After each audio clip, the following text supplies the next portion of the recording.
ضرورت اس امر کی ہے کہ ہم کچھ لمحے جسم کو بھی اس ہجوم سے نکال لیں اور دل و دماغ کو بھی ان ہجوموں سے نکال لیں. جسم کو خلوت میں لے جائیں اور دل و دماغ کو اس خلوت کے ماحول میں رکھ کر اللہ کی جلوت میں لے جائیں، اللہ کی قربت اور صحبت میں لے جائیں.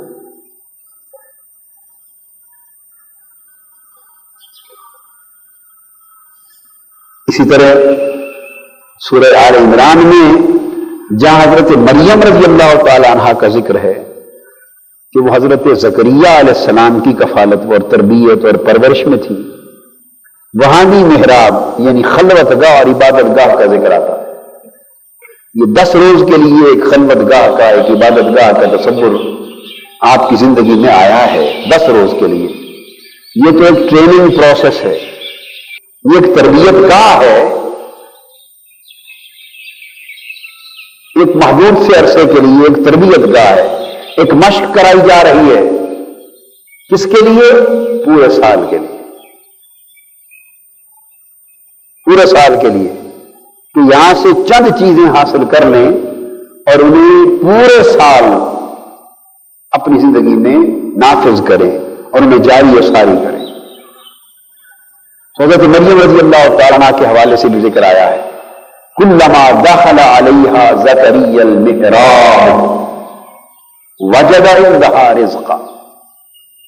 جب بھی حضرت زکریا علیہ السلام حضرت مریم کے محراب میں یعنی ان کی خلوت گاہ اور عبادت گاہ میں داخل ہوئے، جب داخل ہوئے ان کی خلوت گاہ میں، عبادت گاہ میں، وجد عندہا رزقا، اسی وقت حضرت مریم کے پاس بے موسم پھل پائے،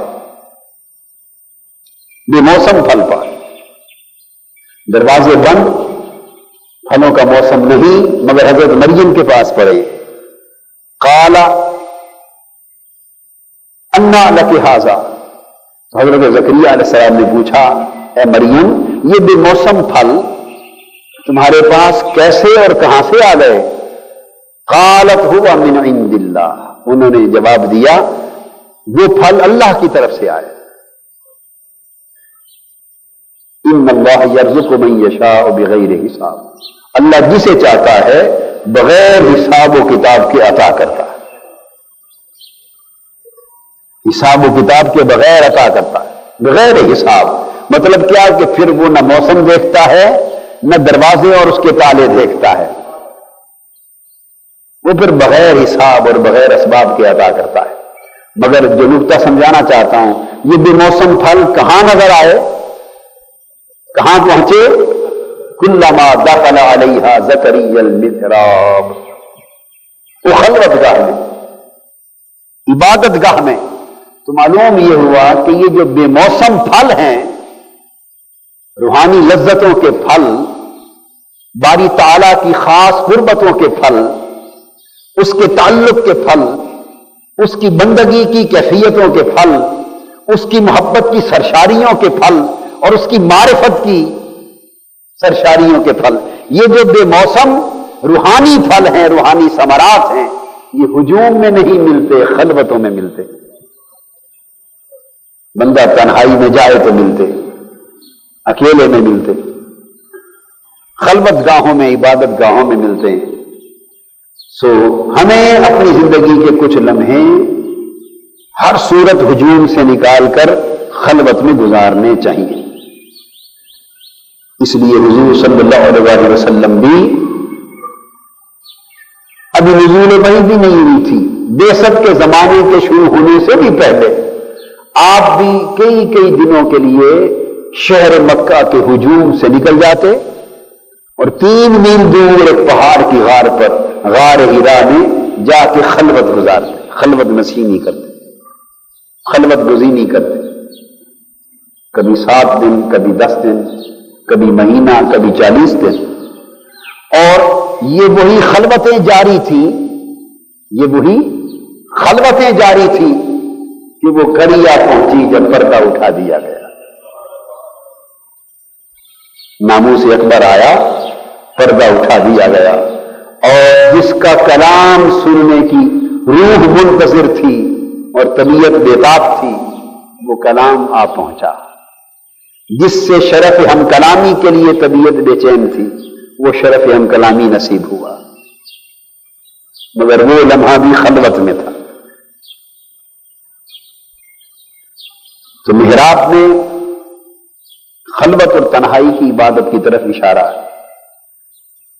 فَأَوْحَىٰ إِلَيْهِمْ، پھر اپنی قوم کی طرف آئے تو انہیں اشارے کی زبان میں فرمایا، بولے نہیں، اشارہ کیا۔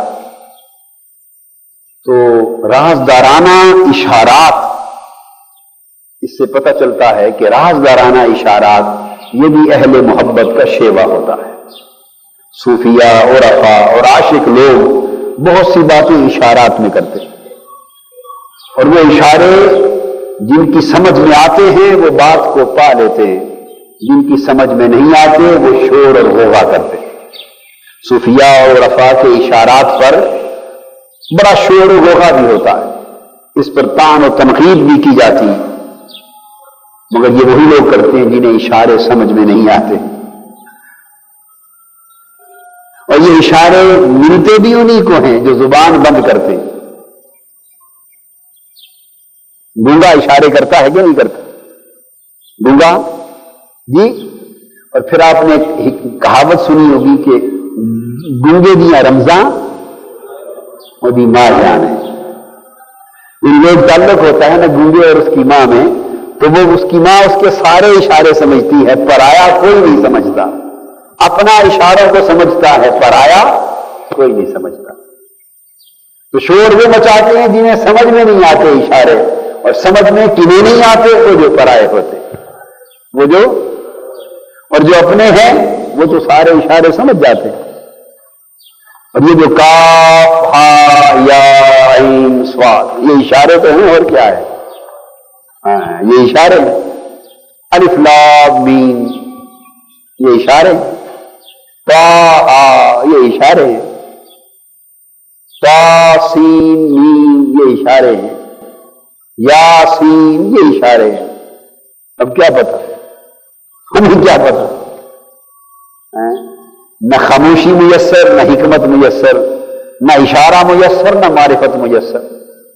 ہم تو کورے بدھو کے بدھو، پرائے لوگ، ناواقف لوگ، باہر رہنے والے لوگ، اندر تو جھانک کر دیکھا ہی نہیں۔ یہ سارے قرآن مجید میں بھی سورت کا مضمون آگے شروع ہوتا ہے، پہلے کچھ اشارے کر دیے جاتے ہیں، اور اشاروں میں ساری بات سمجھا دی جاتی ہے۔ اور کیا ہوتا ہے؟ فرمایا محبوب یہ اشارے آپ کے لیے ہیں، بقایا مضمون سارا آپ کی امت کے لیے،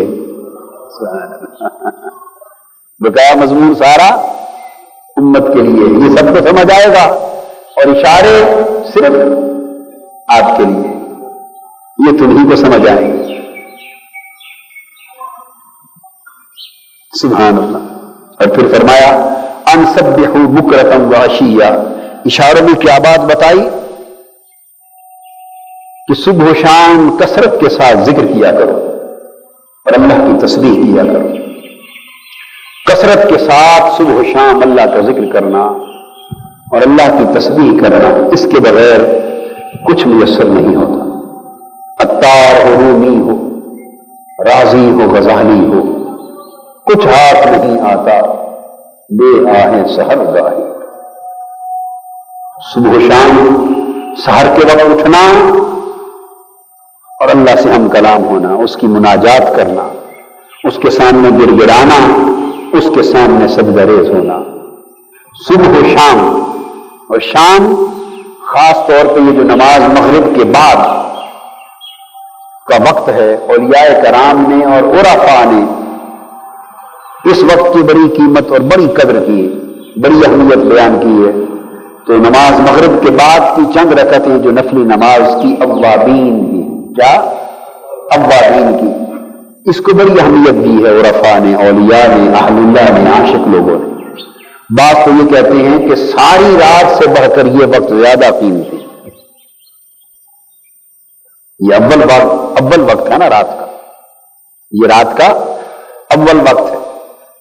تو غروب کے بعد رات شروع ہو جاتی تو نماز مغرب ہوتی ہے، اور اس کے بعد جو عشاء تک کا درمیانی وقت ہے اوابین کی نماز ہوتی ہے، اس کے نوافل ہوتے ہیں۔ کم سے کم نماز مغرب کی فرض جب پڑھ لے تو کم سے کم 8 رکعتیں اور زیادہ سے زیادہ 20 رکعتیں 8 بھی پڑھ لیں۔ 2 سنتیں آپ پڑھتے ہیں اس کے ساتھ 6 بھی کم سے کم اور ملا لیں تو نماز مغرب کے بعد 8 رکعتیں علی الاقل بن جاتی۔ پھر افطاری کر لی، پھر افطاری میں چلے گئے۔ مگر یہ جو اوابین کا وقت ہے بڑا قیمتی ہے، ان لمحوں کو ضائع نہیں کرنا چاہیے، آج سے معمول بنا لیں۔